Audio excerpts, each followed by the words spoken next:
Today is October 22nd, 2015. My name is Karen Neurohr. I'm interviewing Sarah Gonzales for the O State Stories Oral History Interview Project. Let's start by talking about last night. Last night we had a program in the library which was titled Our Stories, Our Identity, and it was sponsored in part by a grant from the Oklahoma Humanities Council, whose mission is, I quote, to promote meaningful public engagement through humanities disciplines such as history, literature, film studies, ethics, and philosophy. The humanities offer a deeper understanding of ourselves and others by confronting us with questions, values, and meanings of human experience. The program was designed to help everyone explore his or her own heritage through small and large group dialogue, spoken word poetry with space provided for reflection and writing. And we had 57 people at the program last night. Tell me what your impression of how the program went was. I thought it was really good. I texted my friend after and I said, smash, that's what we say. And it was like, that's exactly how I wanted it to go. So yeah, I like that everybody participated in the things they wrote. Like they shared a line from it, and even just the line, you could tell there was a lot more behind it, and just everyone kind of listening and being like, oh, because when you just see someone's face, you know, you have all these ideas that you've already made about them, and then when you can hear from their own voice, like a piece of their poetry, and you know you had a shared experience about where you're from, so you like kind of want to know more. So now when they see each other, or just, you know, an idea to take away of like everybody's walking around carrying a multitude of stories with them. I thought it was really great. I appreciated the way they participated. I noticed that several students who came went and visited with you after the program. Mm-hmm. Was there anything that stands out to you from your interaction with any particular students? I think there was a young woman, and she basically, it was very short, but she was like, I feel like I can write now, the things that I've been wanting to write. So I that's a common thread in the work that I do, and so I think it just keeps reinforcing how important it is to just, in a very small way, say your story matters. And then to do a workshop like last night where we spend a little bit of time talking about why it matters, gives people just that little nudge, as opposed to doing things where, like, you know, here's really how to write a poem and here's how to craft it, but just that entryway into saying, like, you've got to do it, and whatever story you have that's what we need to hear, and now we can look at all the different ways in which to cultivate it and articulate it, but just to say, like, yes, this thing, this thought that you have, this experience that you have, say that, write that. And so I always appreciate when students are like, you know, sometimes we get stuck in our heads and be like, well, nobody else would care about this, or like, why am I writing it? But like, yeah, so many people have had something they can relate to or are going to learn from that story. Yeah, and then I think that was sort of like what the other students were kind of saying as well when they came up to me, of like, it was a validation of like, I thought I should do this, but I'm not sure, like no one's encouraging me, or like to be like, oh, this is a whole world, I gotta start going with it. Because there's one student who does visual art, and he's like, I need to do art that says something, and I was like, yeah, do that. Mm-hmm. Yeah, so yeah, I think it's hard, because I remember being a student and I would never want to bother the speaker, you know, or just be like, ah. But I think people do that more now these days, and I really appreciate it, because I never want to be like, oh, that's an expert up there. I never consider myself an expert, and so I like when they share their stories with me, because then I learn too. Mm-hmm. Yeah. In what ways do you change your program format for different circumstances or audiences? I do all the time. That's why it's like, it's not, I don't have a canned program. I have the structure, like, you know, we're going to do some writing, and I'm going to do a piece of here. So I had developed a kind of a theory around it after doing so many of them, and it's basically, it's called Education, Connection, and Action. So every program will have those elements, but all the ways that it looks will always be different depending on the audience. So the education is like, let's be on the same page of like, here's the topic that we're talking about. What are the different thoughts around it? Like we did, identity, like Latino versus Hispanic versus, different labels. And then the connection is like the storytelling piece. So what their stories are and how it connects. So that's going to be different every time. And then the action is like the writing or the coming up with an idea. So, and then I never even just type it out. And I know it's different from other folks that I know that do consulting or work like this.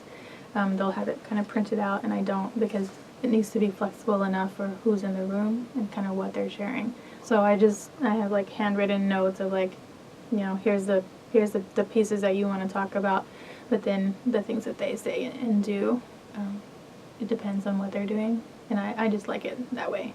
So with this group, it was, to just kind of get them writing and to be thinking about what it means to be where they're from. So it's different every time, and so some people don't understand. So they're like, "Why is it expensive?" And I was like, "This is not just the 50 minutes I'm standing in front of you. It's like the 2 to 3 hours that I'm researching and then like looking up things and like having a feel for who might be in the room, kind of there." Yeah. So are you reading the audience as you're talking with them? Yes, I feel like it's always hard to say like, what do you do, or like what's your skill?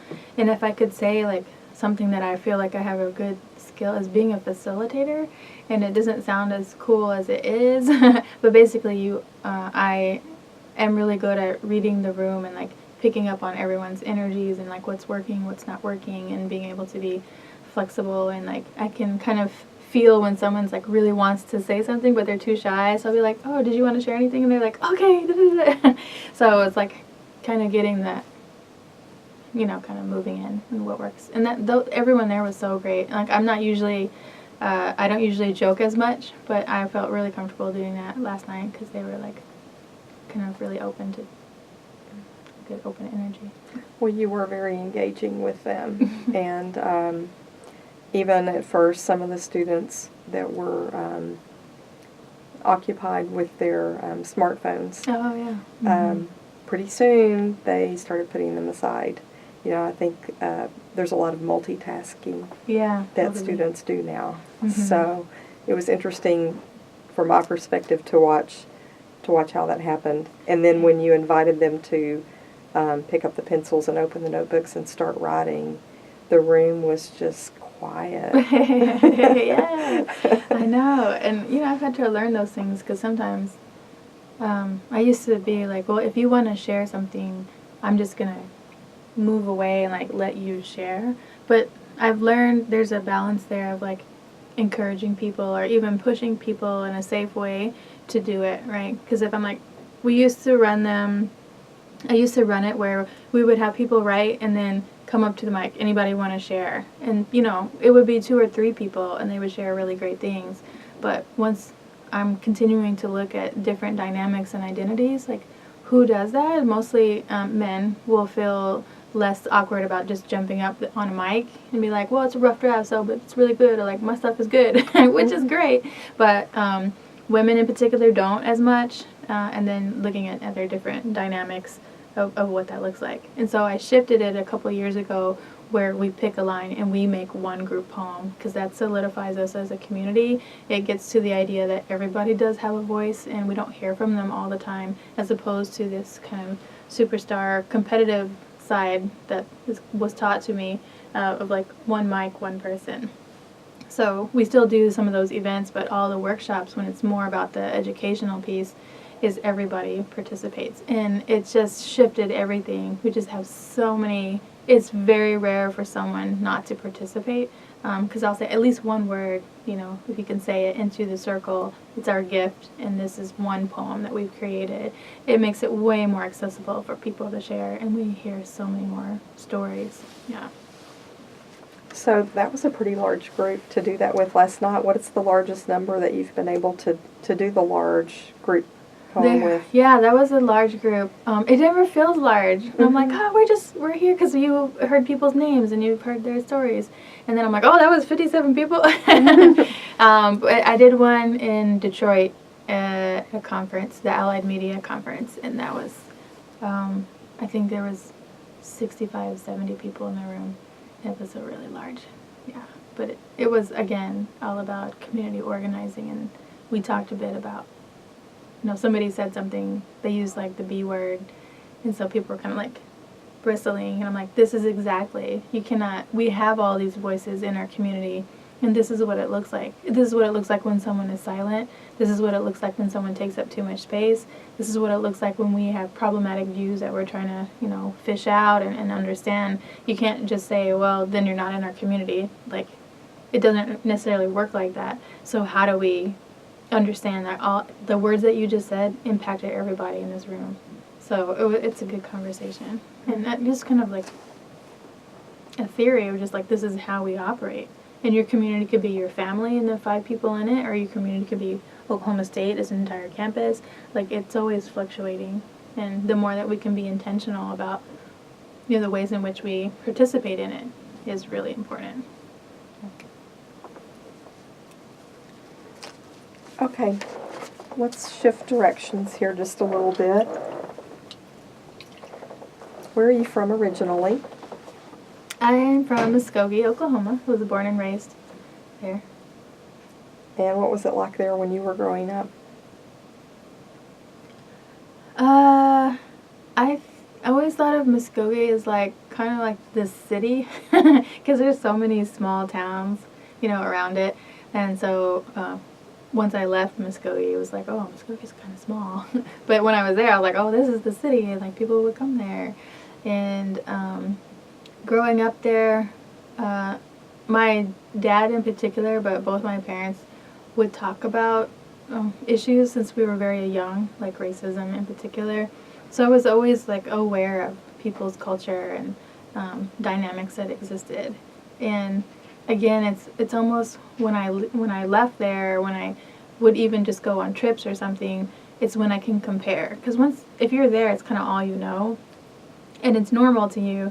But once I left, like even this trip back, I'm like, I miss African Americans in my everyday life. Arizona has less than 2% in the state, and I know that. But then to be around it, I'm like, that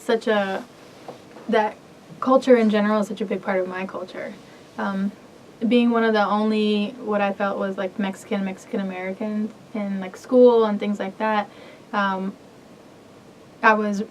chose and I was relegated. Like teachers or whoever would put me with that group, with African Americans, and like where we lived, which just kind of put me with African Americans because there wasn't Latinos to be part of, So it was like, well, you're brown, and Native was a whole nother category, so you're not Native, so we'll just lump you with the black students, which, so it was kind of this identity of like when I faced racism, it was because the other group was white, so then I found solidarity with like African Americans in particular.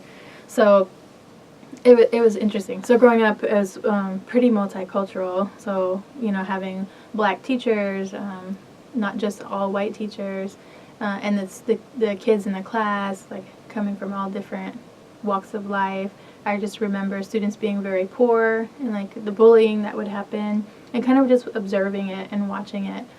Students who had like visible physical disabilities, just kind of absorbing all of that, and then kind of living through it and being a brown child with a white mother who would be the one who would be at the school, who was like president of the PTA and stuff like that. So all those dynamics were kind of always there, and being able to process it every day at dinner, because we had to all eat dinner together and talk about, what did you do? My dad would ask, what did you do at school today? So those things would come up. We're like, well, we watched Willy Wonka and the Chocolate Factory for the 7th time in music class. And so they would go to the school and be like, you better teach my child music. So, and that dynamic too of like, if you say something, someone is going to do something about it. So, yeah, I remember in elementary school too, all the kids that I was friends with, and we would play together and do all that. And then by the time we reached high school, a number of those students were already incarcerated or not in school anymore. And that's been kind of the running theme for my life, is to understand like there is an inequity, and I have to, I'm driven to figure it out on a big scale, as opposed to like, oh, that person probably did something wrong. Like, you can't have that. It's a trend. And so studying that and working with juvenile detention and looking at the school to prison pipeline has been something that has always interested me because of that experience, which is why I ended up graduating from Oklahoma State with sociology. It's like the study of people and their behavior. So, it's just really, I don't know if it is the same for everyone, but my upbringing in Muskogee in particular is super transformative to the things that I wanted to do. And I think it's because my dad in particular put forth the idea that you can analyze the things that are happening and not just experience them. So it's always been something in my mind. But I have my two brothers, and so that helps see, like, I'm in the middle, so like a little bit of his older friends. We're only 2 years apart, so kind of looking at that. And then my younger brother's 6 years younger, so then seeing the differences between our experiences. And school is such a big part of it. But, being out in Muskogee and the city vibe and some of the violence. And I've just always been a person that people will tell their stories to without asking too much. So people even today are like, that person barely knows you, and they told you like their whole life story and like very deep personal things. I'm like, I don't know why. They just do. Yeah, but even back then, like some of the violence that they would endure or perpetrate among other people, they would just tell me. And so I have a vault of stories within me of people. And so it always helps me analyze like what's happening and how we build structures and why. So that was kind of a roundabout way of saying a lot of things. You mentioned that the Native American was a whole other category. Can you elaborate on what you mean by that a little bit? Yeah, so such a large Native population here, but when I was growing up, I didn't kind of understand like the history and genocide and the inequity there. It was one part normalized. So I remember being in elementary school and having dancers come in full regalia and performing. And since I was one of the few Mexicans, like I assumed they thought I was Native. So they would pick me out of the audience and like, dance with them. So, those things. And I had friends who were Native. Some I didn't know until later that they were Native. And so it's sort of like something that's a construct of my experience in Oklahoma.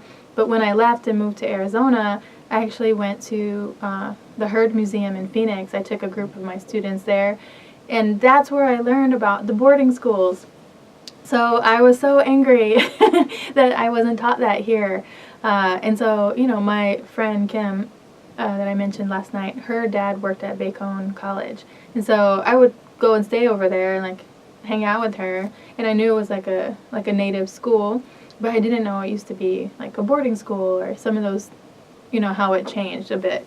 And so I was quite angry. I'm like reading in a museum in Arizona about my hometown and about Oklahoma, and I just was like, I was hoodwinked. Because I remember talking about history, but it was never framed like this was an inequity. And that's probably also part of my privilege of not being Native in Oklahoma and not having to know that through my familial lines. I'm sure folks know quite well some of that trauma that existed. But in another way, it was an interesting experience to kind of see like the resilience. So I never thought of Natives as like struggling. I just thought of them as like very powerful and very tied to culture.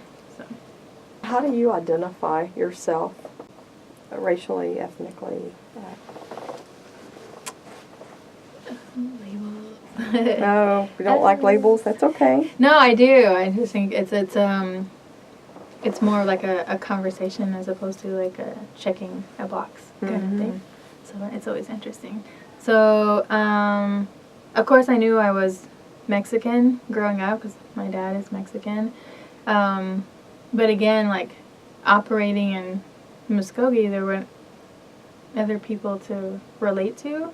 So I grew up with a lot of black culture, like I said. So I never identified as black, but, it's like I'm Mexican, but then also I'm multiracial. And so that wasn't really a term either for me until much later, and to say, oh, that's an experience. So it evolves over time. And then there's this interesting experience of people label you for you, and they treat you in that way. So it's kind of hard to like get out from under it or like not be impacted by it. So in Oklahoma, I felt like I was a person of color, and I was less tied to a certain identity. And then I moved to North Carolina, and I worked at Duke, and there was very few Latinas in upper administration, and so I was like super Latina. They would just come to me with everything Latino related, and everything from like, I found the best tortillas, Safeway, aisle 9, and I'll be like, what? To like, this Latino student group needs an advisor, like, can you do it? And then going to Arizona, it was like the flip of like, there's so many Latinos there, and we don't even use the term Latino, and you're nothing. You're multiracial. And I'm like, oh. So it's like crossing state lines is like how Latino you are kind of experience. So I identify now as a Chicana. So there's a very like political kind of aspect to it. And so, yeah, I had all of the things like Chicana and biracial, multiracial. Sometimes I say Latina for the sake of understanding, but with Mexican roots and kind of that. And then in the Spanish language too, to be, there's gender in it, so to be Chicana as opposed to Chicano, so it's like, it's wrapped in, so to be not just a person of color, but a woman of color has a meaning.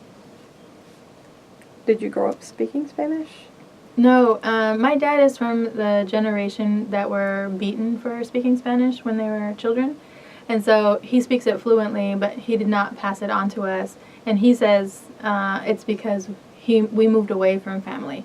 So we grew up, again, not very many Spanish-speaking folks in the town. So he didn't have anyone to speak it with. And my mom taught us more Spanish than my dad.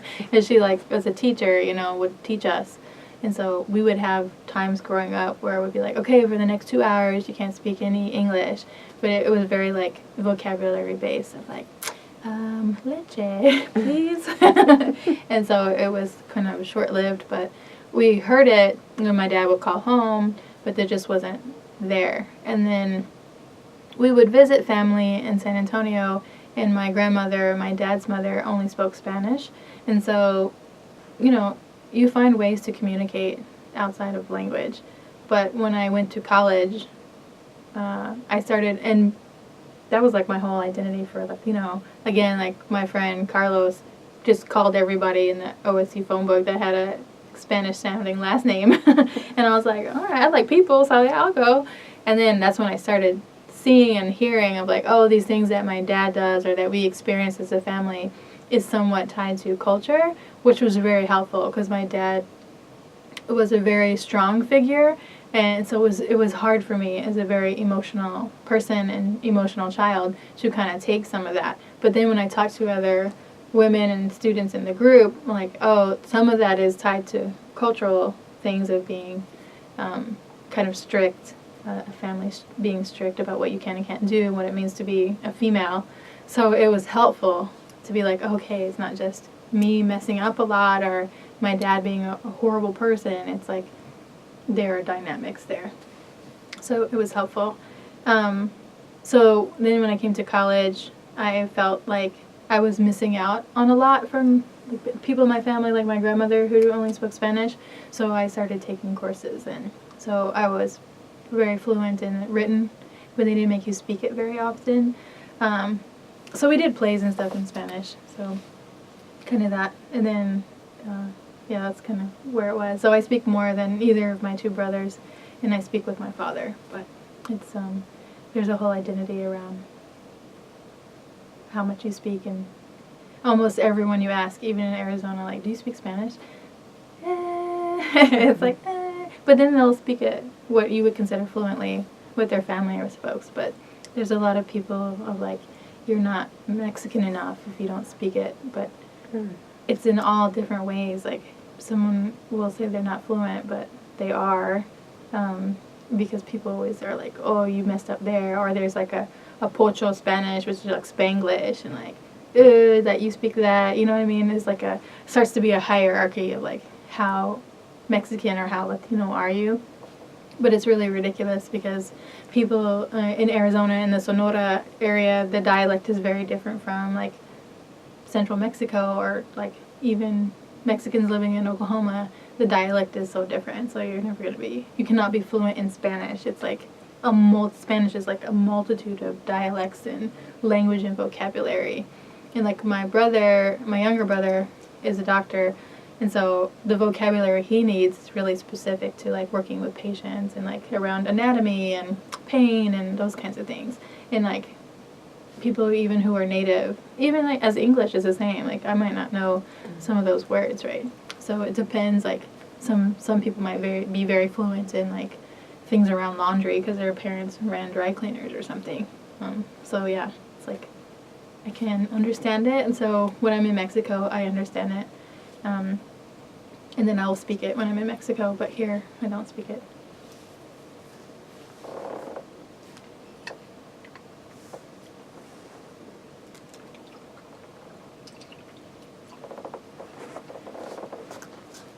What led you to come to OSU for college? I don't know how I got involved in this, but when I was in high school, there was a math and science camp. It was like a biochemistry. I had an emphasis in biochemistry, and I vaguely remember that there were other emphasis, like students. We weren't all in biochemistry. So it was like a math and science camp, and then later, I think it was tied to getting more students of color involved in science fields, like a STEM kind of thing. So, however it was, I applied and got accepted. So, in high school, I came here for, I don't know how long it was. It was residential, so more than a week, somewhere around there, and did lots of projects in biochemistry. And so I think they kept that relationship. And so then I got a scholarship to come here to study science. So it was that, and it was far enough away from home. Like I did want to get out, but and also navigating the college application process. Like my mom didn't go to college. My dad did, but in a very circuitous way. Like it wasn't like the traditional graduate from high school, go to college. So it was kind of hard to navigate what that looked like. So I was doing some of that on my own. So, I was like, well, we live here, I'll definitely apply here. And because I had gone to that program, like I never considered OU for some reason. I was like, well, Oklahoma State, obviously. That's the better one. And then North Carolina, I applied to UNC because I had family there and we would visit. But I had no concept of like how you apply and what your GPA needs to be and standardized tests, like GREs and things like that. And then I think I applied to I applied to a college in, I think it was in Portland. It was called Reed College. It's still around. And so I think it's like a private thing. And I applied for that because there was a guy I met named Reed, and he was really cute. So I didn't get into those, and I got into Oklahoma State, and I was like, cool, I know it because I had spent time there and I lived in the residence hall, so it was very comfortable to go there. And I already knew faculty and other students that were going, so I was like, yeah, that's where I'm going. What year did you come? I graduated high school in 94, so I came in 94 to 99. To 99, okay. So you mentioned the scholarship, and so did you start out then as a science major? I majored in biochemistry for 2 years. Yeah. It was like the other thing of like, how do you decide what you want to do? Like I grew up with everyone working in the medical field. So that was what was valued. And so my parents were like, yeah, science is what you got to do. And the way that I was raised and other dynamics, I'm a perfectionist. So I'm going to do well, even if it's not the thing that I like the most. So I did it for 2 years, and it was hard because it was not what I wanted to do. Once you get to things like calculus and chemistry, and you're like, oh. you know, when something gets to be a struggle and difficult, then you know if it's your passion, you have the energy to get through it. And if it's not, then you don't get through it. So it was then that I started switching. And I would love to see the records, but I feel like I changed my major on paper at least 10 times. It was like I went, you know, it was kind of like a graduation from like biochemistry to computer science, like it's still legit, to English, to journalism, to like, my parents were like, just graduate! I'm like, sociology! Yeah.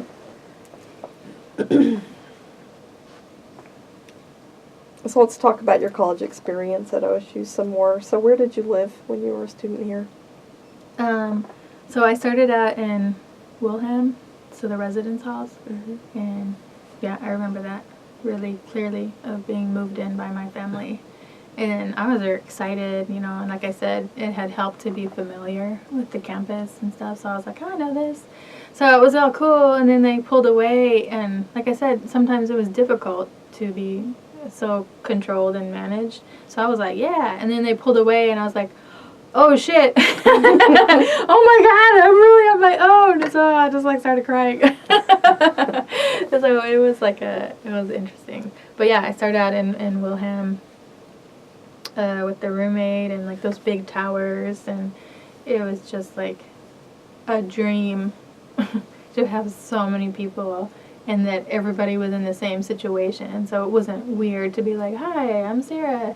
It's like you have to meet each other, and like everybody wants to meet each other, and like, you know, crazy things like they faced each other, the male tower and the female tower. So we would do like, we didn't have cell phones. We did like a flashlight our number across, and then they would call, the phone would ring, and be like, hello. So yeah, all those kinds of things. And so, you know, the programming and like having worked in res life now for so many years at 3 different universities, I realized like what goes into it. And so people like come and eat with us and come and hang out, and like we'll have, you know, sand volleyball. That's what they used to have in between there, and all those kinds of things. So yeah, I participated in a lot of things. And it was just also that my brother was older than me, and so he came for a year and then switched because of grades to being out of OSU. And so that was very much in my mind as like a pressure kind of point, because it was a difficult experience for him. And so when I came, I was like, this is all super fun, and I think I made a 4.0. And then I was like, well, that was easy. I don't need to study nearly as much. And then I did terrible. And I spent the rest of my time pulling that up. It was like a 5-hour calculus at 8 a.m. I was like, who let someone take that? Oh, yeah, so. Did you live other places besides Wilhelm? I feel like I lived in every residence hall on campus. So I lived in Wilhelm. I really loved it. And then I met one of my best friends, Alicia, and she lived in Kerr Drummond. And it was an accessible room. She used a wheelchair. So then the next year I moved there. So we were neighbors. And then I moved to IBA. It was like upperclassmen. So the 3rd year I moved to IBA. And then then I was an RA after that. They were like, you should be an RA. And I was like, okay. So then I was an RA in Wentz Hall. And it was, I don't know if it is now, but it was considered the International Student Hall because it was the only one that was year-round. And so I don't know how people get placed, but I was placed there. And so I went there. What student organizations were you active in? All of them. I had to do a journal for a class, and I still have it, and I remember reading it, and it was like, here are the facets of my life. And it's like being involved in different things, and working at the front desk, and then like, oh yeah, class. So the instructor was like, let's kind of look at that. And, you know, so in Wilhelm, when I first started, I don't know how, but there was like I think it was like the complex director or something. I feel like her name was Martina. somehow I had met them. And so I started a diversity club. I don't remember what it was, Spectrum or something. I think it was called Spectrum. So I just started it. I was like, we should be doing this kind of stuff. And I remember I got my friends on the wing to do it with me. And it was things like, I remember I printed out a picture of something. And I think it was like a neo-Nazi guy or something. And then I just wrote like, no hate. You know, like we shouldn't have hate. And then we just like taped them up in every bathroom on every 14 of the floors. And then we got in trouble. We were like, you can't put things on the mirror. But it's against hate. So we did that, and then she was helpful in like getting me to do more with it and programming. So we would just bring people in to talk in the residence hall and like on the mezzanine. We would have little programs. And so I was one of those people, I think they call it like lounge lizards. Like I would just be in the lounge at all hours of the day and night and like just talk to people and have friends. And then I would be like, oh, we should come to the mezzanine. Like we're going to have this program. It's a lot of panels of like people just talking about their experiences. And so it was interesting, like people would come up. But I remember when we were talking about the LGBT issues, I don't know, it was like naive or something, but I was just like, cool, let's go up. The program is about LGBT issues. And they're like, no, we're cool on that. And I was like, well, we're friends. You like, why? And they're like, no. And that's when I started realizing, I'm like, oh, like racism had been taught to me like the KKK. You know what I mean?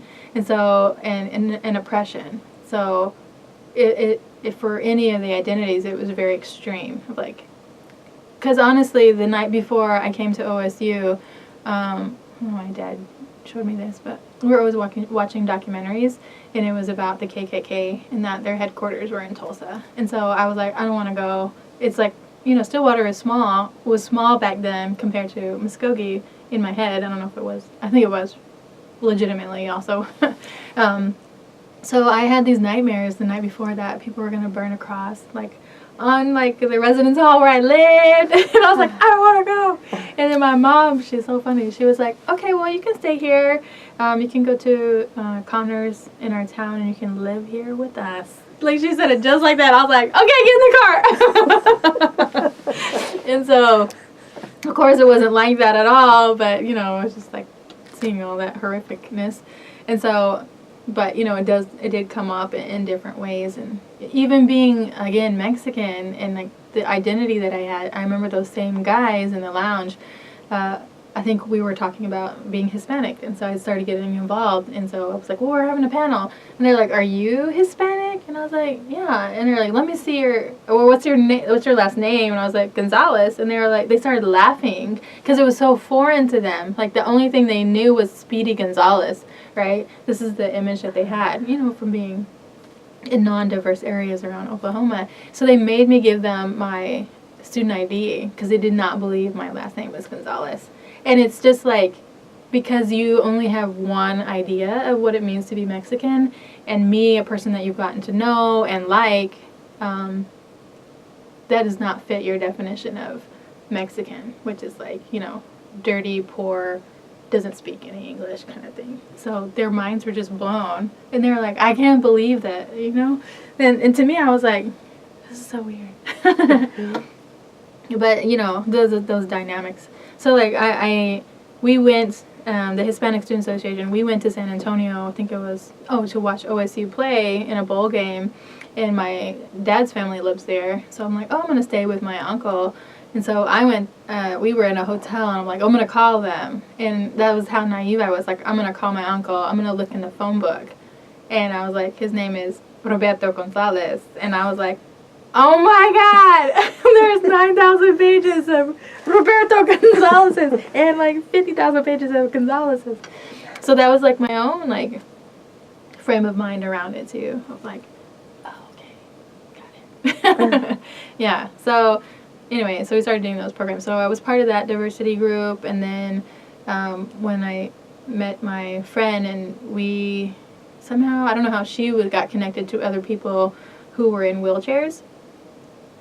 So they started a group called, I know it's called the Challengers, and so we would go, and I was part of that group, like as an ally, but I just like loved people, so like I went and I would listen to them talk, and they would organize around different things, and I used those elements much later in college and writing papers about student identity. That's what higher ed is kind of all about.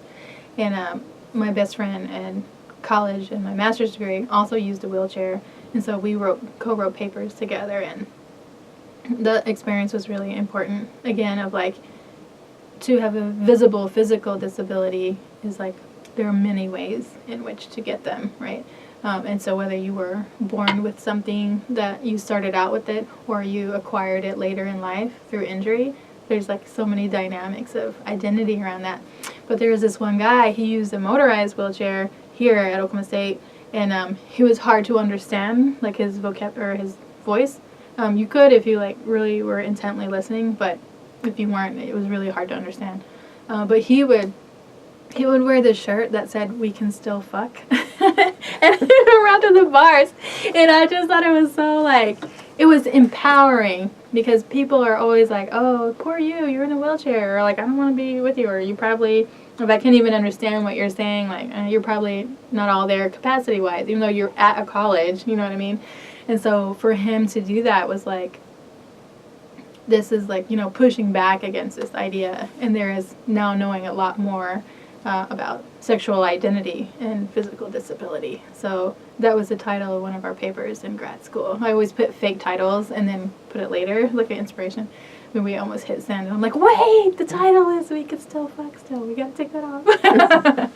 So yeah, part of that group, and then got to be part of the Hispanic Student Association for my first year, and being super involved in that. But like I said, I joined Afro-Am first. So right off the bat, because I was scared about crosses being burned. Like the first day I went to Afro-Am, and I was like, my brother's RA was in Afro-Am, and so we had met previously, and so he knew that I was coming, so he was part of it. So I was like, I know people there, so I went in there. And later, I stayed friends with everyone. One of the guys was like, when you rolled up in that meeting, I'm like, this woman got some balls. And I was like, well, I'm not scared of you. Like, this is the people that I grew up with. So I was like feeling really relieved to kind of be there. So kind of being involved in all of those, and then residence life, being involved in that and doing that. And always being involved in the diversity aspect of it. And I would always lead a diversity committee.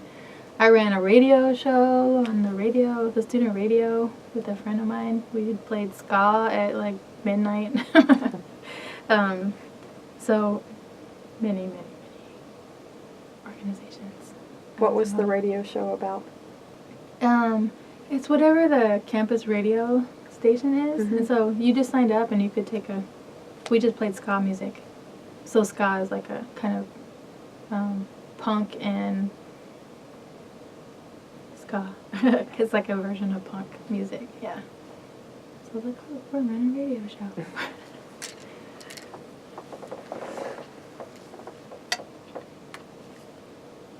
So it sounds like you held several leadership positions in official capacities and maybe non-official capacities as well. Yeah, totally.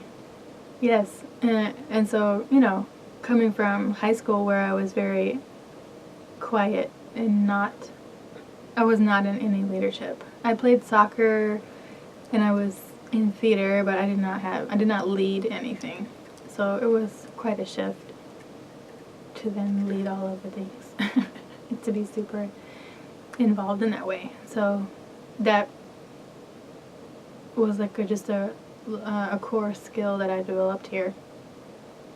And I don't know, I'm sure there are all multiple elements of how that happened, but it was something that served me well the rest of my life. Do you recall if you had some leadership training, either through Buzz Life or something, where this was,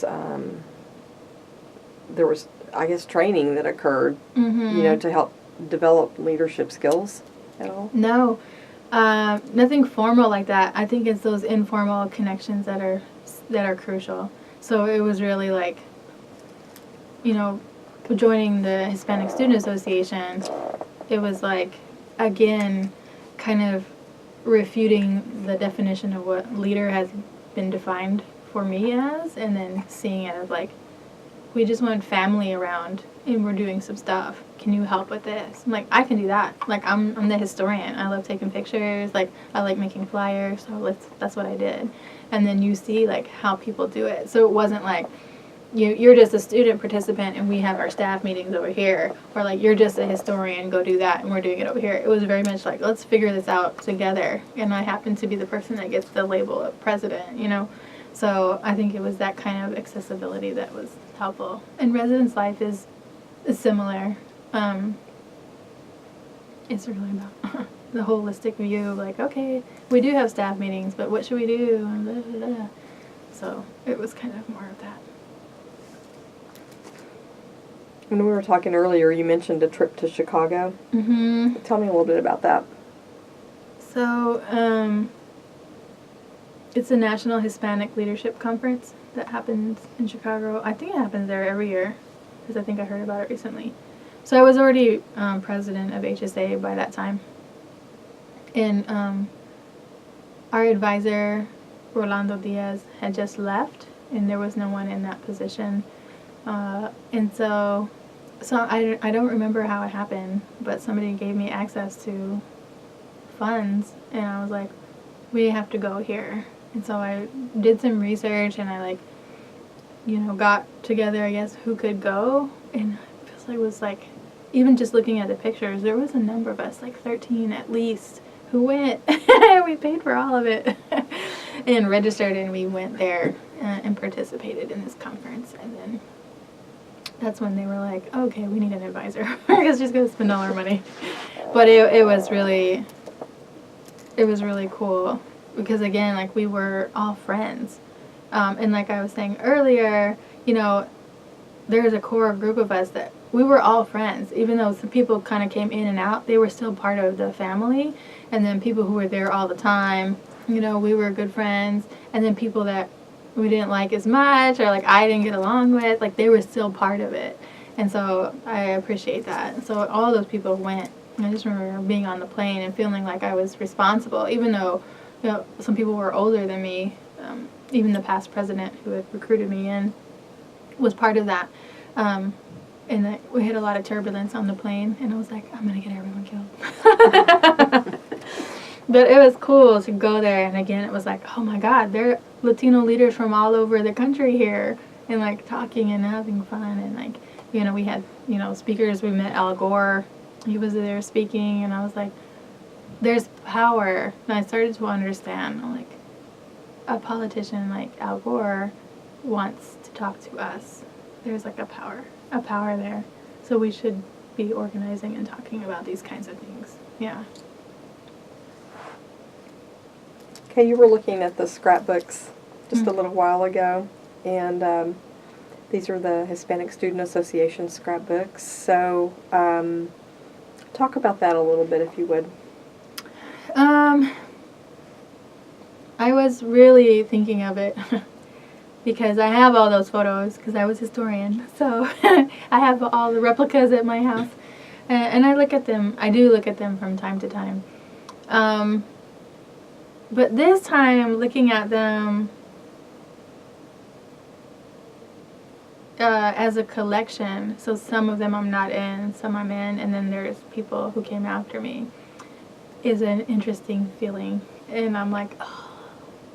I always kind of live in the moment of like whatever's happening right now, and it's important to look forward, and it's important to honor the past, but I never kind of see myself in that. And I was reflecting last night after kind of taking a peek at them and then seeing them today, that how important it is to have that documentation, and to feel like you were part of something.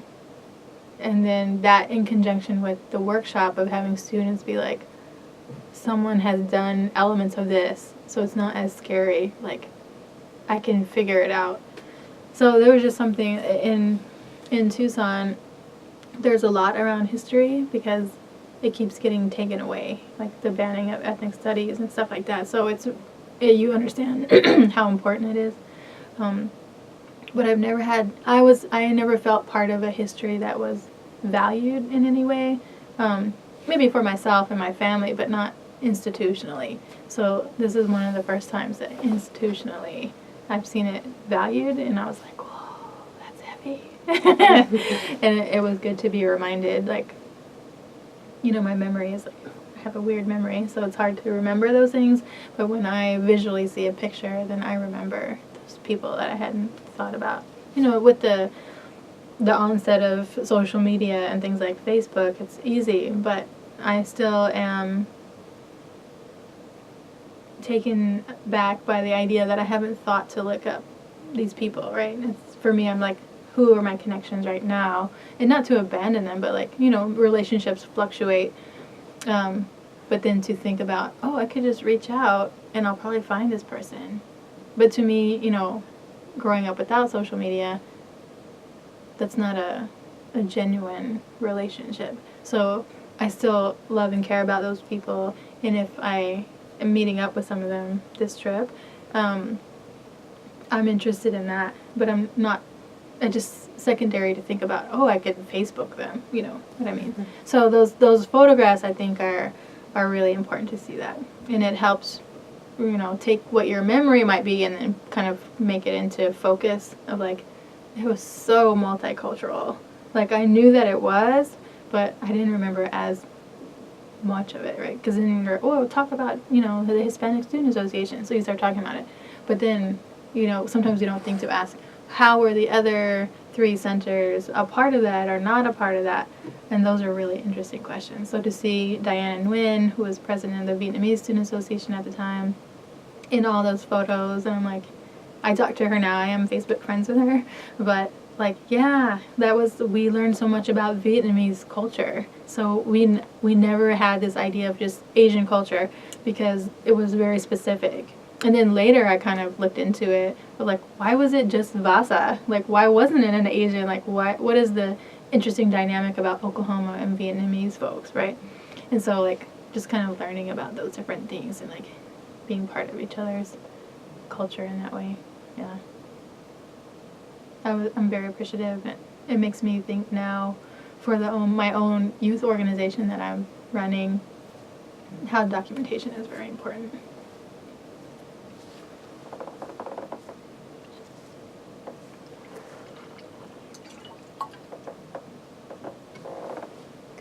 Are there any particular campus activities or campus traditions that stand out to you as you think back?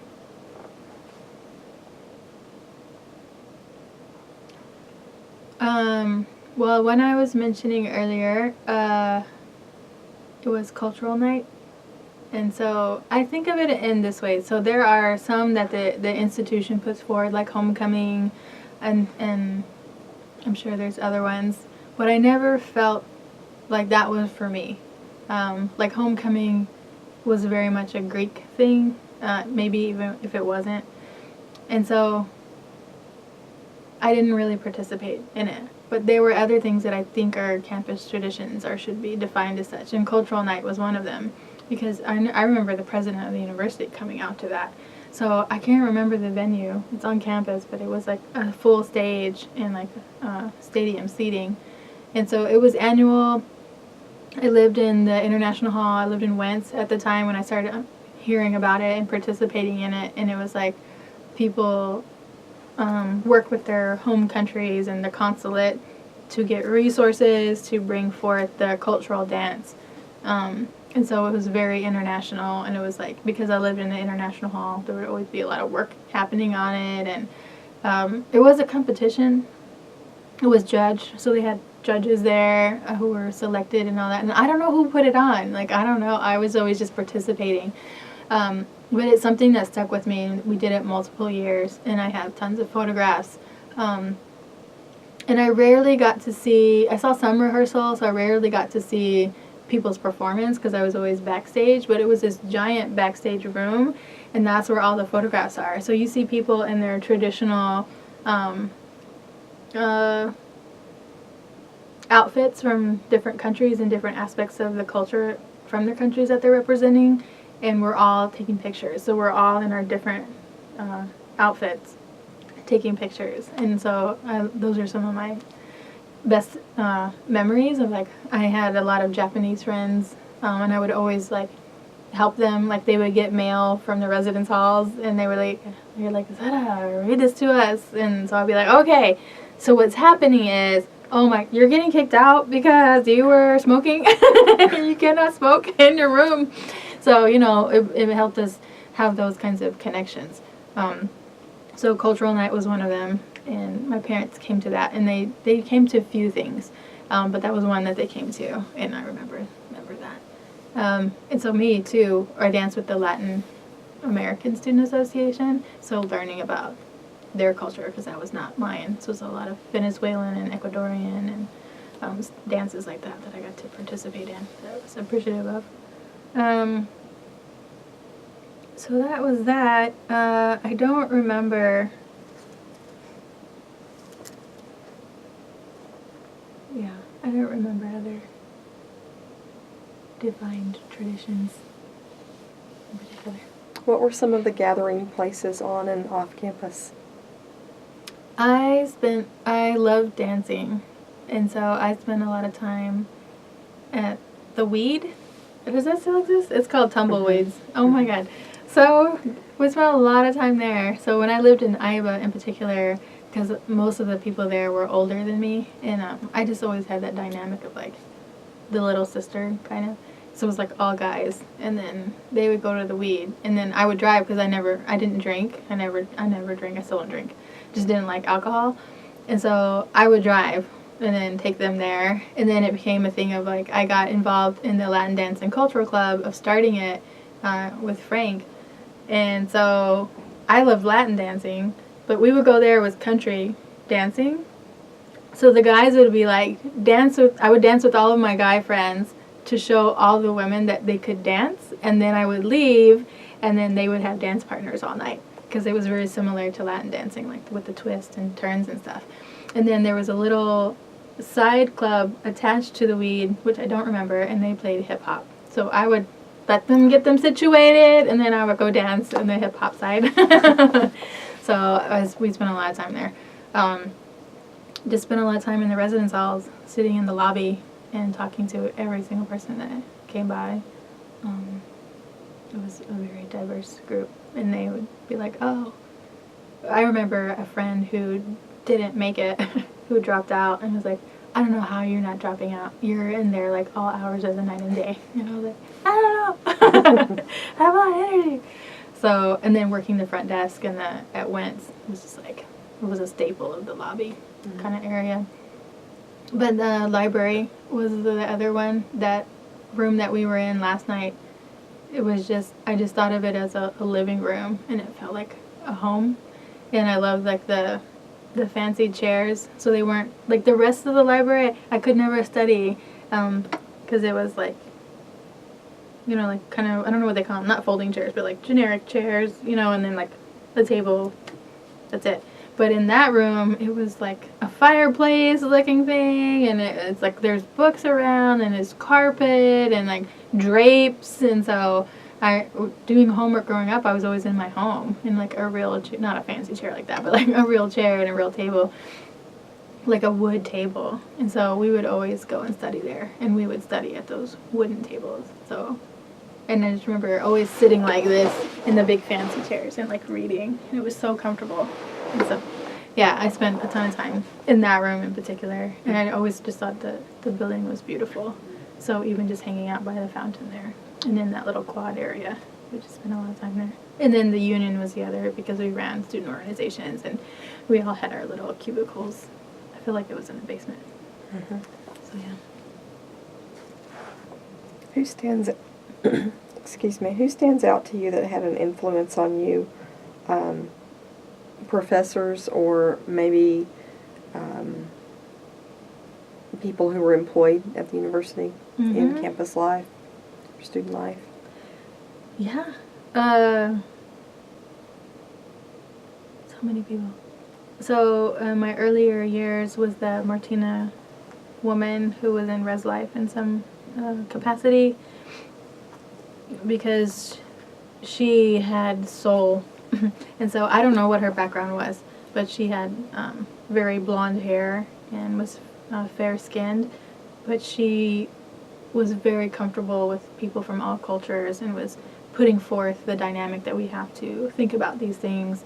And she took us, that was my first trip without my family. She took us to New Orleans for, I don't even remember for what. It was for something. But I was like, oh my God, that blew my mind to be in New Orleans at that time. And to see all of the culture there. It was like so different from my experience of like, you know, being here and sometimes being in spaces where you're the only brown person. It's like what culture looks like is kind of anecdotal or tokenized. And then to be in New Orleans where like there's unapologetically culture everywhere and a mix of culture really blew my mind. And so I saw her very much as a leader of being like, this is a thing. And like I don't remember the specifics, but little things that were happening that she had to facilitate and manage as a group coming together. And so that resonated with me of like, oh, you just don't have a thing happen and like that's it. You like talk about it and you figure out how to do it. So I saw her taking us on that trip. And I see that now when I take young people on. I took a group of students to San Francisco and we drove and I was like, there's a lot of sacrifice you have to make to do those things. So I remember her then just being that kind of leader. And I don't remember his name, that professor, two of them. One was a creative writing professor, and that was the first time that I had kind of switched or taken a class that wasn't science or math related. And it was very vulnerable for me to be like, I don't know what I'm doing. And I remember when we went in, he was like, no one gets an A in this class. And I was like, ooh. Kind of put it out there like that. And so then I was like, okay, well, I'm not going to try to get an A. It's like, maybe I can get a B. But just like, I remember we were supposed to write a story about something. And I went home and I was like typing it on the computer. And I just didn't know how to end it. And I was like, I don't know. I'm going to get an F. Like, I give up. And I literally ended it with like ... And then I printed it out. And he was like, all right, everybody turned their papers in. And like, we all turned them in. And like, I don't know why. It was just like old paper. But my paper was brown. Like, all the papers went in. And it was like the white paper. And mine was like brown. And I was like so embarrassed. And I was like, why is my paper brown? So it like stuck out even more. And then, you know, he graded them or whatever. And like, we got them back. And I was like, you know, puts it on the last page, and I look, and it was like A+, and I was like, what? Was this a mistake? And, you know, he wrote little things of like why it was good, and like the things that I did, even if I didn't have like a final, you know, start, beginning, end kind of thing. And I was like, well, maybe he lied and everybody got an A, but my friends were like, oh, we got a C. And I was like, wow. So it was very influential, the way that he taught, and it was like your writing is good and here's why. And it's not like, oh, like you. It's like, you know, being a female even in the math and sciences was like, I was made to feel dumb constantly. Like, you like, instead of asking me a question and helping me figure it out, people were like, I'll just do it for you. And I was like, I'm not even participating, which was negatively impacting my learning. Like, I could never figure out how to do it. But there were so many people who would just do it for me. But I'm like, I'm going to fail the test because I don't know how to do it. So this was a shift of like challenging me of like, now do this, right? Felt like it had nothing to do with like my gender or even my racial identity. So it was very powerful. So I really enjoyed that class and him as a professor, and I got an A. But it was also interesting. He's like, it's very difficult to make a living writing. Like, you're going to write obituaries. And I was like, oh. But, you know, he was like a keep it real kind of thing. But that was very influential. And I just think all the staff throughout residence life. There was also a woman who was in upper administration of res life.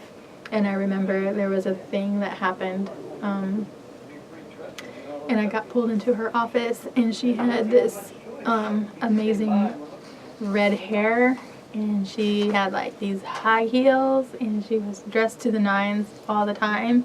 And it was just her, and I was very intimidated because I didn't know her very well. So I got called in her office for like something negative that had happened. And so she asked me about it, and I was like, well, here's really what happened. And she's like, I'm going to tell you this. You're you're pretty, you're smart, and that is a threat to people. So you need to figure out how to get a thicker skin, because it's going to happen to you, and you still need to make things happen and to be a leader and not let it kind of move you to the victim status. And I was like, no one had ever told me I was pretty. I wasn't like looking for it, but for her to be like, you're smart and pretty, and people are going to be intimidated and they will try to take you down, from someone that was like gorgeous and like very powerful, and in that I was like, it shifted a lot for me to get out of the situations that were not benefiting me. So I was like, wow. And that was like the last time I remember kind of engaging with her, but it was very a strong impression of like, oh, here's what a strong person looks like, here's what a strong woman looks like, and can articulate these kinds of things. I was like, okay. And I really took that message to heart. So yeah, it was like. What did you think that your life would be like when you graduated? Sad and lonely. I still had no idea what I wanted to do. And I thought, when you go to college, you figure out what you want to do. And I still had no idea. So I was really at a loss of like, well, not what, I mean, I enjoyed it, but it's hard to translate liking people's stories and like being able to lead and organize into a profession. And a lot of people I knew were either like, you want to be an architect, you want to be an engineer, and then they did that, and that wasn't, what I was doing. And then the only thing remotely related, I had an RA who was an education major, and she's like, I'm going to be a teacher. And she's like, I don't want to be a teacher, but that's all I know, and I'm this far, so I'm going to do it. And I was like, I don't want to do that. One thing that my dad taught me was that he loved his job, and so I'm like, I have to do something that I love. And so, I did. I had several majors. I was a history major and all these kinds of things, and so I just didn't know what I was going to do when I graduated. So there was a program, I saw like a flyer about AmeriCorps, and so I was like, oh, I don't have to do something right away. I can go here, and like, I love service. Community service, and so what does that really look like? So I applied and got accepted into that, and I did that. And like, there were hall directors who were in grad school, so I understood a little bit more about grad school and what that was, but I wasn't prepared to launch right into it. Like, I didn't know how you did that. So I was trying to avoid moving back home, because I knew that would be difficult, because I was a whole nother person. So I did that. I went to AmeriCorps, and I remember even doing that and moving to Arizona to just kind of see what existed in Arizona, like following a friend out there.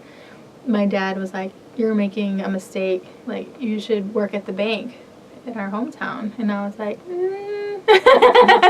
no. So I'm like, okay, if I stay here, like, this is what's gonna happen. And so it was just, helped me with any fear I had of like, I was like, okay, I've been a bunch of places now, so I can make something happen there. So I went to Arizona, and for a year I worked there, but I started taking classes in higher ed, which is what everybody in res life that I knew in grad school was. So it was the thing that I knew. And so the cultural centers were a huge impact on me. So I'm like, I want to work at a cultural center. I want to do that.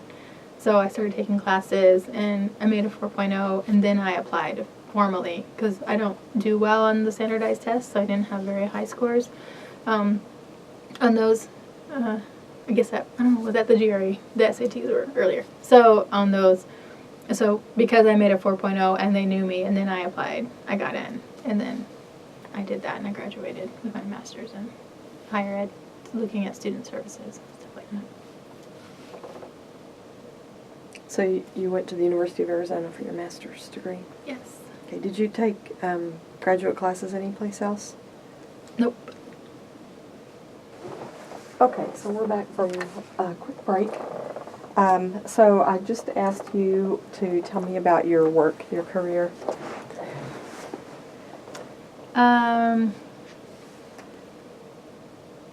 So I currently started consulting business nationally.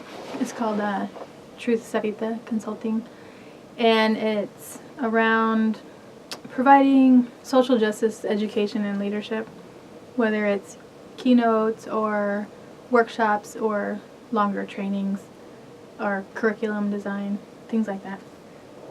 And I've been doing that for about 4 years, formally as my own business. So it allows me to travel all over the country doing this kind of work and really talking about the intersections of social justice and leadership and what it really looks like.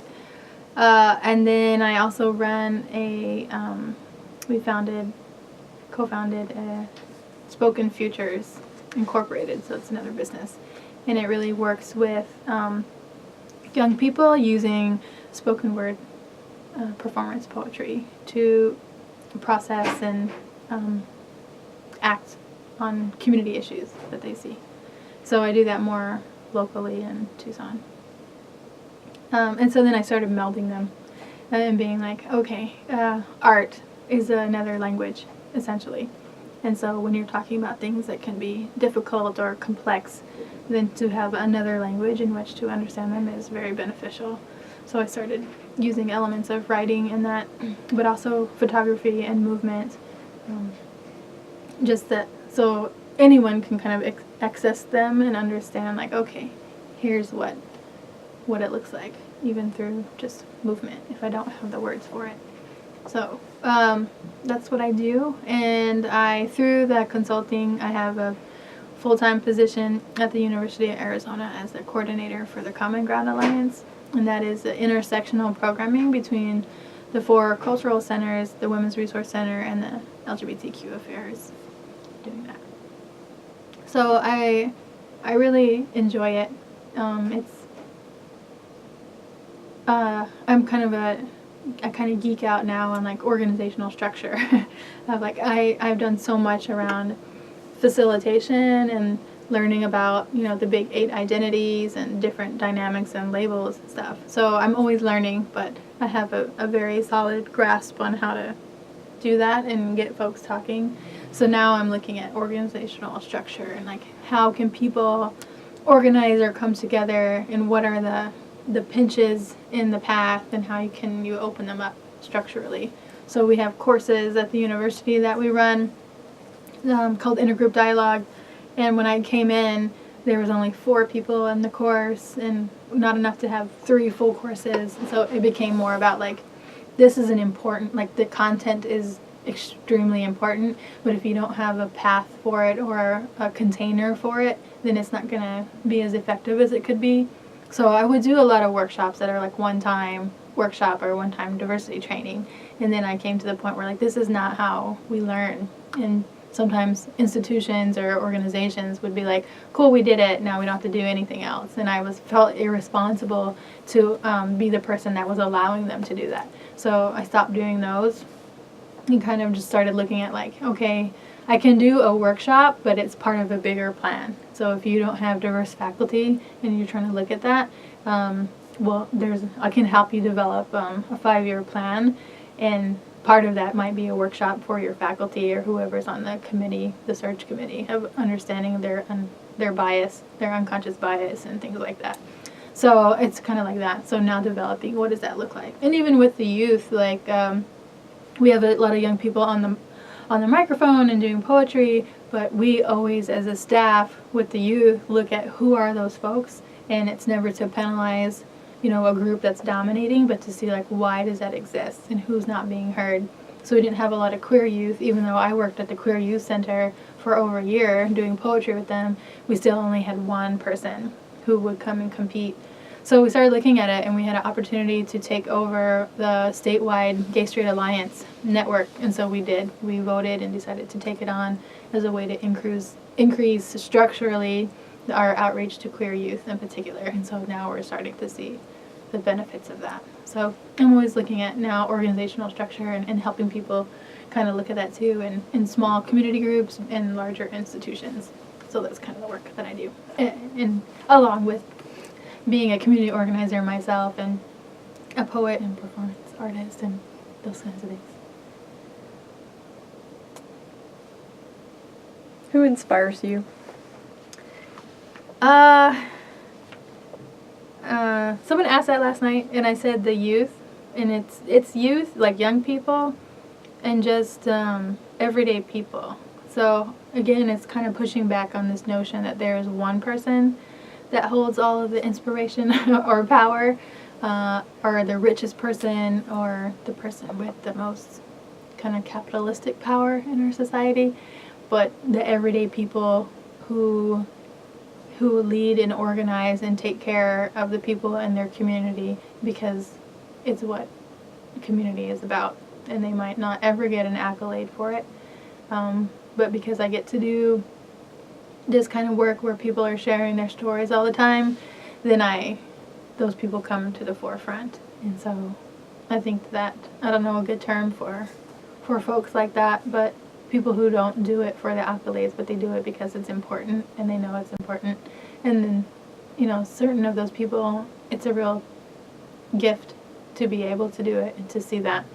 So young people, I see a lot because I work with them, and their willingness to see themselves as part of a community and what they can participate in is an inspiration. And then everybody who's just kind of in the thick of it, raising children and then coming to protests, or being the one that holds space for people who've been at the protests and need to decompress. Like, everybody's kind of has a role. So it's like, people in the neighborhood, that's my inspiration of like, this is where we live, and we want to make it the best place it can be for ourselves, our families, and the people we consider our community.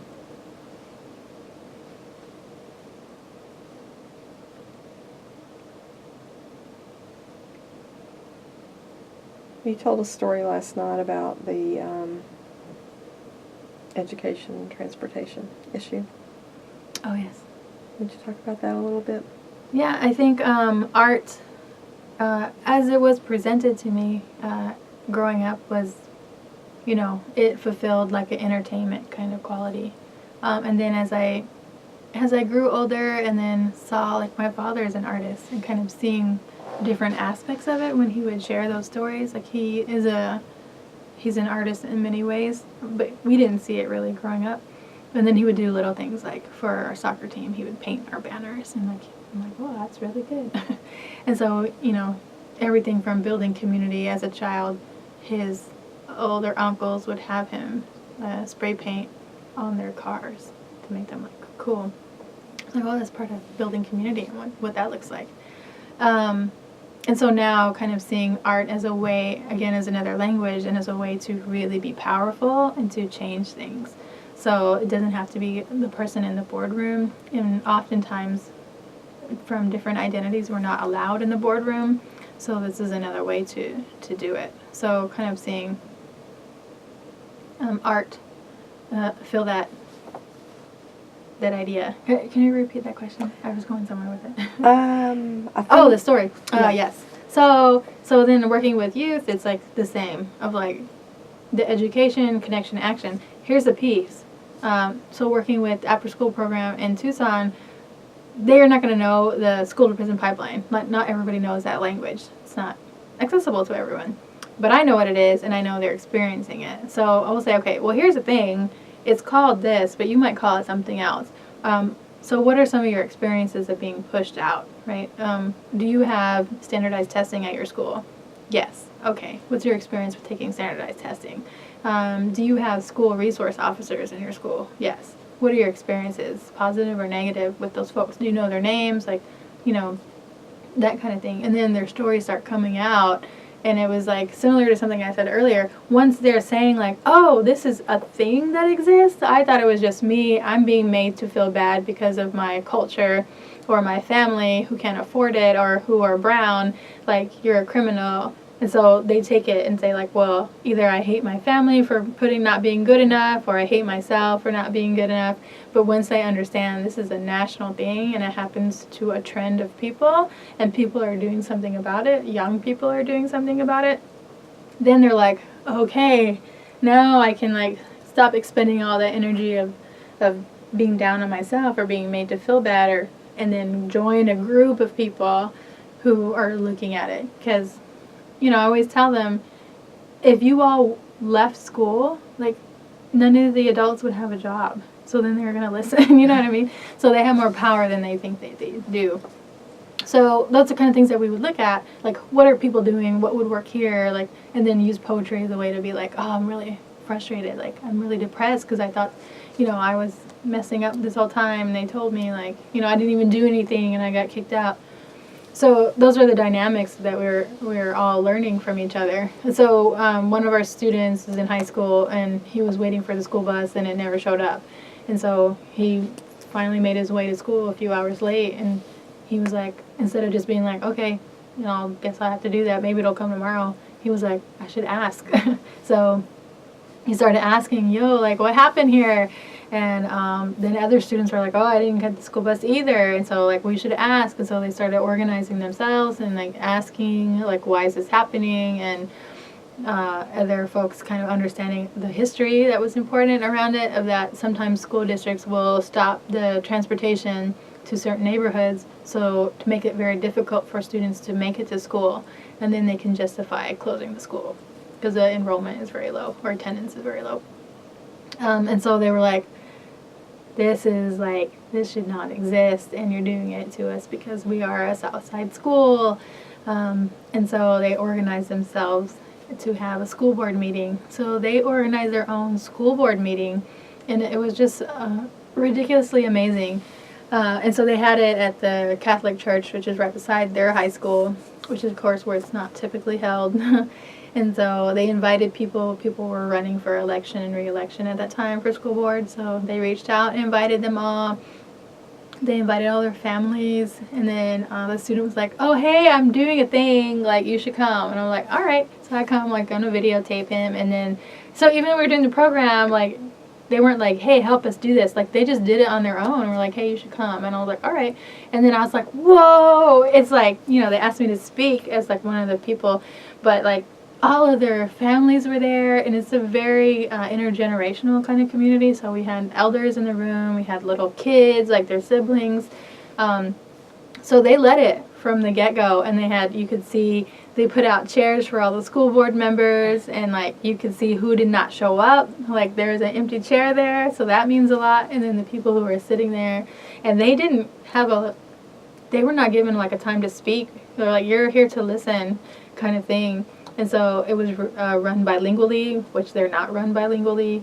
And they started it off with he kicked a slam poem about culture and history and resistance and the power in fighting back and speaking up.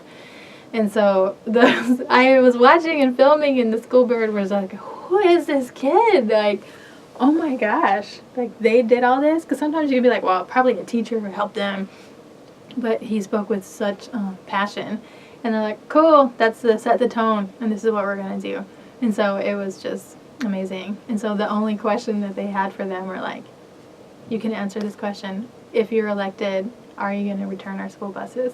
And they all were like, absolutely. And they got their school buses back. Okay, so after a little break, we're back to finish the oral history interview. Today is October 22nd, 2015. My name is Karen Neurohr. I'm here with Sarah Gonzales, and we're talking about her time as a student at OSU and her career and her life, and appreciate your time in sharing this information with us for research purposes. Yeah, thank you. Okay, so when we were talking about student activities and things that you were involved in here at OSU, what else came to your mind? I was remembering that I went to nearly every single basketball game. So I just grew up in a basketball-loving family, and was excited to participate in it. So my friend and I would go, and she used a wheelchair, so she was in accessible student seating, which was basically courtside at the time. And but people who were not using wheelchairs could not fit there. So most of the time, they would have me sit at the press table. So I was very courtside next to people in the press doing radio and things like that. So my family would always be like, we saw you again. But it was really nice. It was just super fan to be there at all the basketball games, and it was a very small intimate kind of court. So everybody that kind of went through, I just remember all that in the Final Four, and going to, IBA, was going to the court at midnight to welcome the team back from the Final Four, and like had lots of pictures and stuff from that. So yeah, and football games, absolutely, as well, really participating in that. I think we got onto the field one time. It's probably not allowed now. Yeah, so yeah, the athletics were, it was a fun way to participate in some of the OSU pride.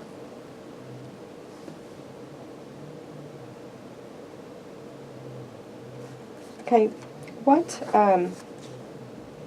what significant events do you remember happening from your time here as a student? Well, I guess that the Oklahoma City bombing happened in '95, so that was very significant. Sort of one of those things that people always talk about. I remember where I was when that happened. So I lived in Wilhelm, and I would walk over to Kerr Drummond to pick up my friend, and then we would walk to class together.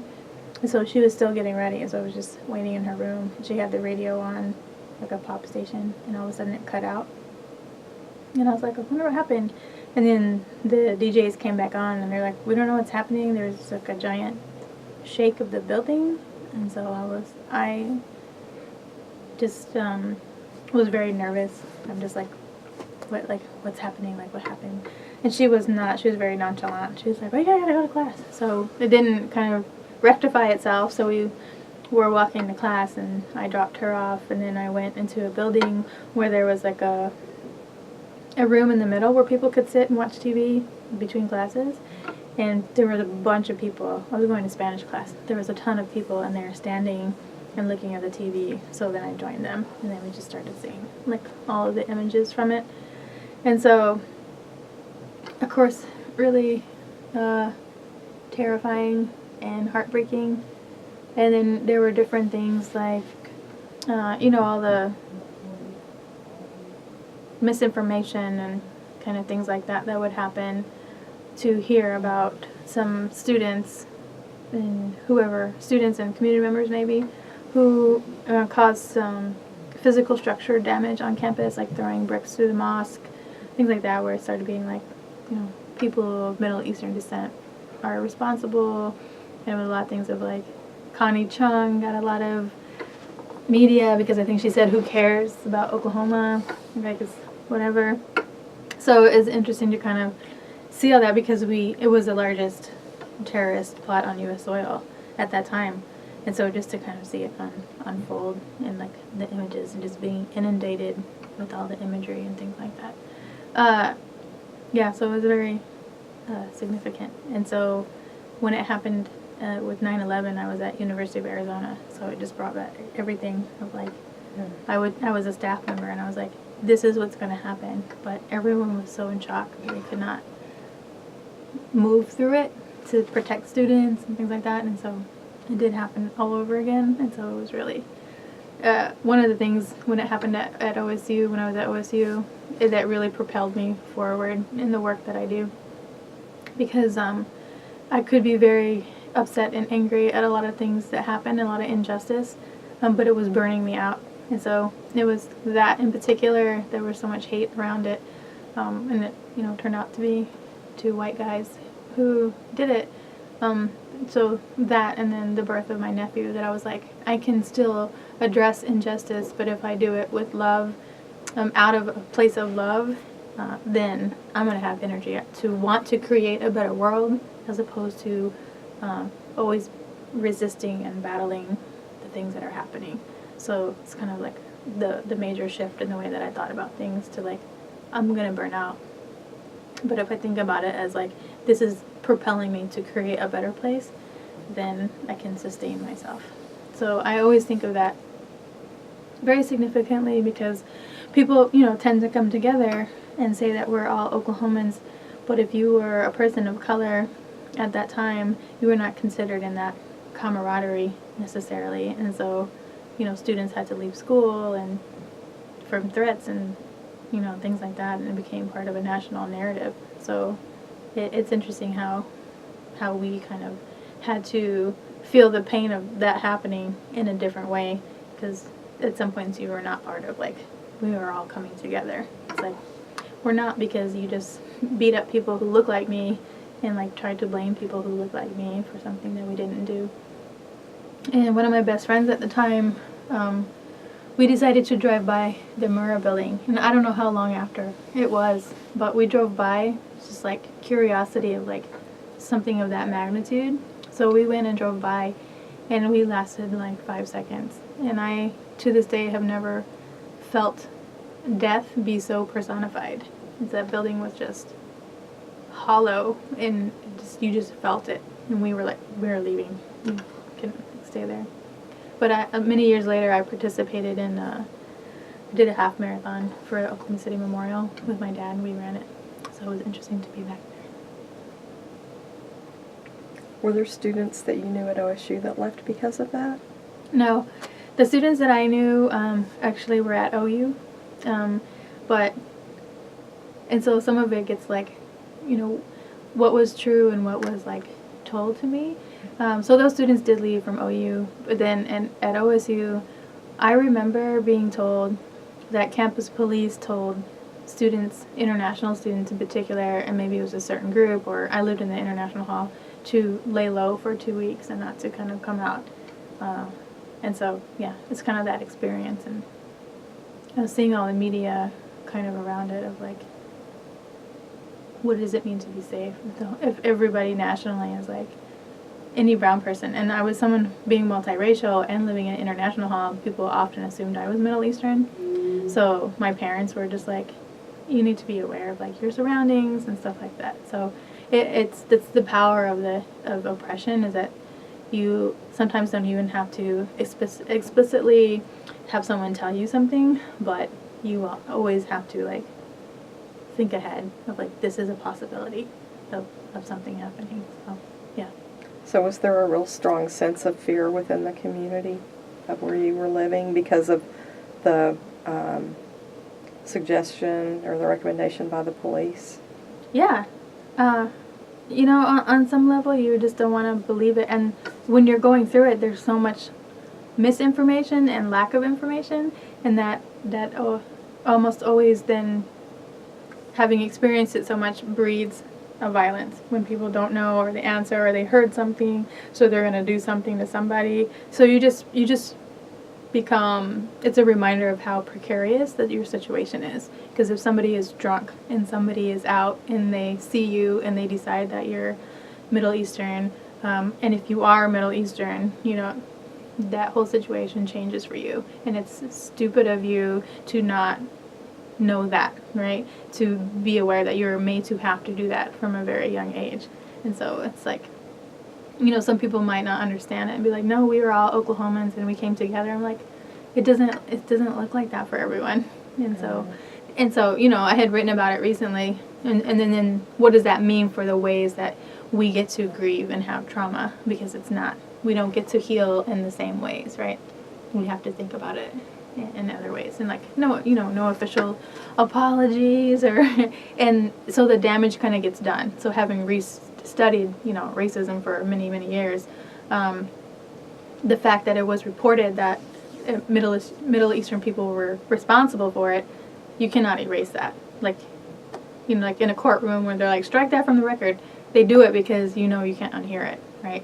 So that's it. Even if it was found out to be untrue, or like, you know, these 2 white men participated in it and did it, you can never erase like that thought about it. And it's true for other things. Like, we had a mass shooting in Tucson, and it was a young white man who did it, shot our congresswoman.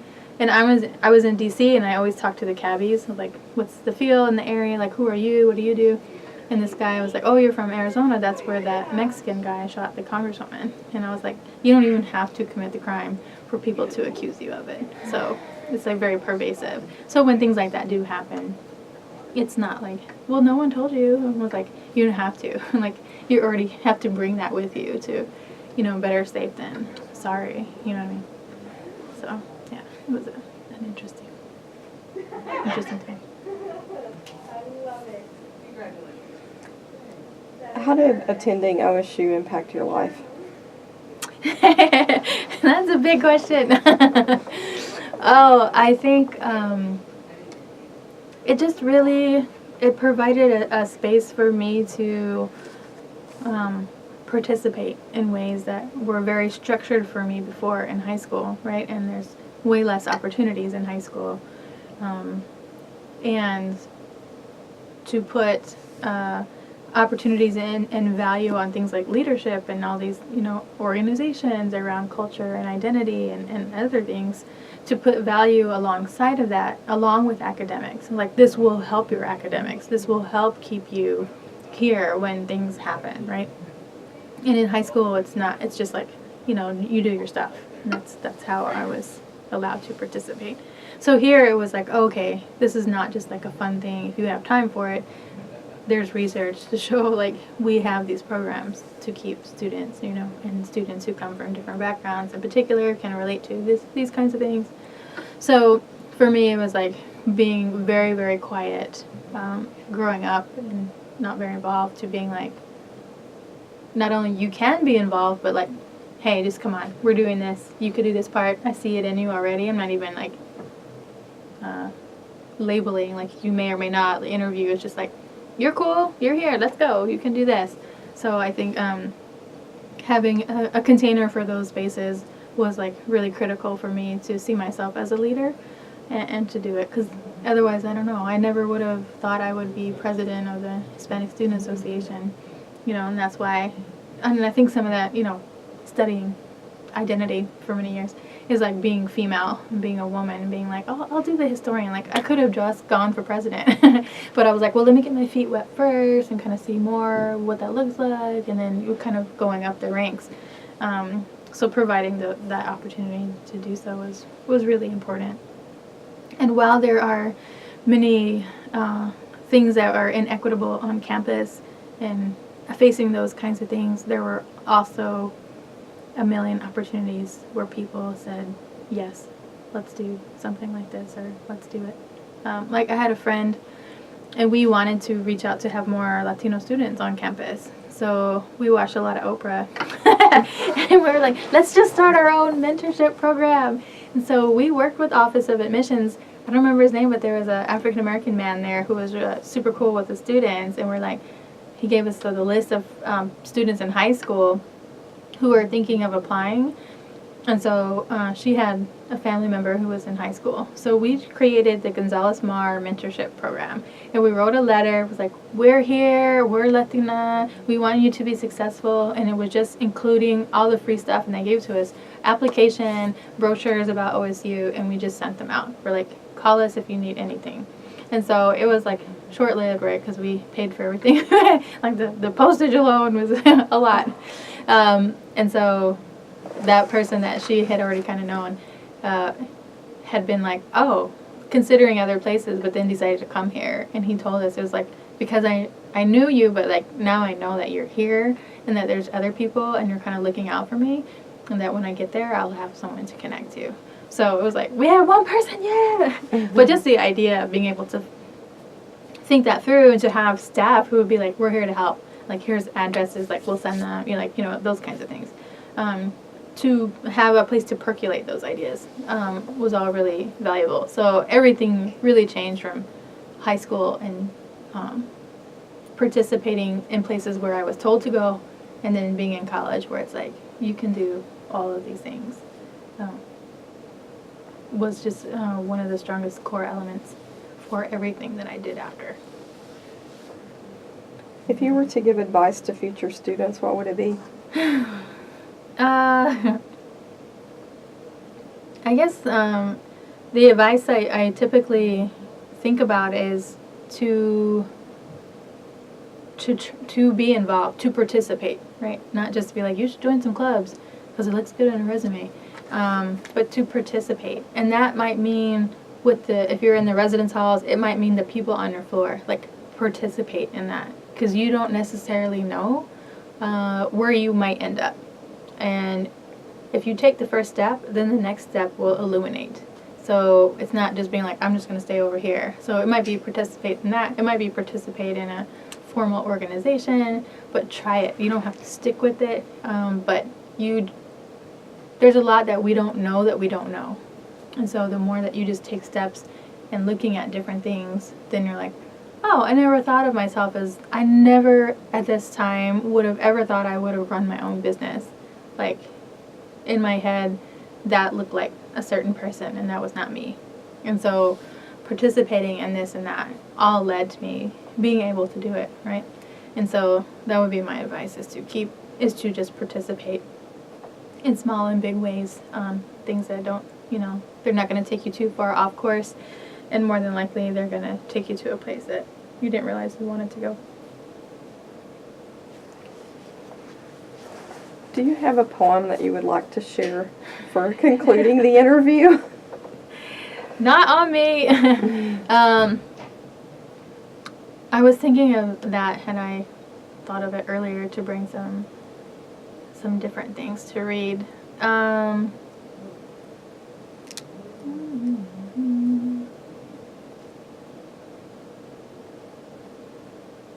Yeah. I don't know if it is relatable enough, but I can read the one about my friend. Can you give me some context for it? Yeah, absolutely. So part of it is I have a lot of friends that I've made along the way, and I don't have very many from growing up. It was just a different kind of time where I ended up having much different experiences than the folks that I grew up with. But one person, hopefully I have it somewhere, was Kim Jackson, and we were friends for a really long time in high school, middle school and high school, in a variety of ways. And so she was back home, and she would be the only person that I would visit when I would return back home. And she was a year younger than me, so she ended up at OU, and so we would go and visit her sometimes, especially when we had football games against OU, kind of hang out in her residence hall and like be friends. And then she moved back home, and she became ill. She had lupus, and very young, and then had to have things like a pacemaker put in and those kinds of things. So it was difficult to be sick. So I would just always visit her and talk with her, and she was like the one person that I would have maintained contact with all these years. And so she passed away in 2013, and it was probably the person closest to me that's passed away ever. Been very fortunate in that regard. And so it was a lot of lessons about life and growing up in Muskogee, and the time that I was at Oklahoma State and being able to visit her and seeing her experience there, and back and forth, introducing her to folks. So there was a point in which the person that we went to the football games with, we visited her, both of them passed away already. And so it's a reminder that to the whole idea of participating, why it's so crucial. That time is very fleeting sometimes. And I was very self-conscious as a young person in high school. I really hated having my picture taken for some specific reasons. And so I just hated it, and so I never really liked it. But then when I started college, my freshman year, out of nowhere, I just had a thought that I'm going to want to remember this, and my memory is a little wacky. So I'm like, I'm going to document everything. So I have scrapbooks from all my time at OSU, and it's like ticket stubs and programs and flyers I made and all the OOHRP, like headlines, everything that I was involved in, and tons of pictures. And I just said, I don't care if I look ugly in them, I'm just gonna have them. And it turned out to be the greatest gift, because I met her during early move-in, my friend Alicia. And so there's a number of photographs of us for everything. Like, we spent literally every day together. And so I have all those memories, and so I'm really grateful for that. And so with Kim, it's I didn't have the forethought to do that as much in high school, and so I don't have it as much, but I have some of our conversations like in my mind. So this poem is kind of related to that. So it's called for best friends and memories that get woven into skin. I'm not going to remember your birthday. My mind can't seem to wrap itself around time-framed information like what year my parents got married or how long you and I have known each other. Sometimes memories are fleeting. It made me realize it's not just time-frame memories that lie dormant in my head, but rather it's just emotions that I do remember best. I have to rely on triggers like watching the sunrise reflect gold across the clusters of dandelions in my backyard, making me smile. And then I'll remember smiling there as we tied their stems together, wearing them like crowns. This is why now I take a lot of pictures, why I talk a lot with people, why a good night out with friends is actually a night staying in, weaving recollections like tongues are yarn, like hugs are knitting, like love is warmth. So when Kim passed away, I suddenly found myself holding a quilt of rapidly unraveling memories. Every day ripped off the calendar meant another 24 hours from the last time she and I spoke. The harder I try to recollect, the more my brain erases her. Still, I calm my mind and begin to remember. Like the time Alicia and I visited Kim at college just to brag about our football team's win over hers. I remember laughter until our sides hurt. Then my brain kicks in this thought, what if myself now could have told myself then I was going to outlive them both before any of us turned 40? Would I have been more diligent about taking pictures? Forced more of those late night conversations? Kimberly K. Jackson was a proud Choctaw and Creek woman. She lived in Muskogee, Oklahoma all her life. She loved her Oklahoma Sooners and George Strait. She played the clarinet in band since middle school, and that's where we met. I've known her 23 years. Her birthday is January 26, 1977. She passed on a Tuesday in 2013. I can recite these facts like it's obituary trivia, but I miss memories. And each time I come home, I wait patiently for sunrises to bring me stories, and I want to promise that this time I won't forget. Beautiful. Thanks. Thank you. It was really hard to read the first time that I did it, because I usually don't. I haven't done something so personal before, so I was like, I'm going to test it out and see if it helps, because it was really hard. Like I said, it was the first person that I had known very, very well to pass away. And I think, I'm not sure if it helped, but it does make me feel good that her story in some version is still being put out there. Mm-hmm. Yeah, she won't be forgotten. Nope. Do you have anything else you would like to add in the interview as we close up here? I guess being here during this time and having so much reflection, that I am grateful for staff who, participated in constructing the programs that we have here, that as a student I had no idea. You just think that things are here and like, oh, that's cool, but you don't know behind the curtain. and being a person behind the curtain now, I realize you have to do a lot of work, whether it's fighting for funding or, just hours and hours of labor to be put into something. So I'm just really appreciative of all those people and staff at Oklahoma State who were doing that at that time and continue to do it. It makes a big difference. And then to my fellow students at the time for being generally a really amazing group of people, and being open to learning about new people and being kind to each other and creating a family that showed me that you can create a chosen family if you need to and if you want to. So I am really grateful for those folks who were here at that time. Okay. And thank you. Oral History Project is so important, and for your hospitality, I really appreciate it. You're very welcome. It's been an honor to have you here for the program and to have your influence with our students. It's so important for them to see people who have been here and where they are now. And just to be able to help make that happen is really an honor and blessing for me. Yeah. So, Thank you so much. You're welcome. Well, thank you for the interview and for your time. I appreciate it. Go Pokes! Good conclusion.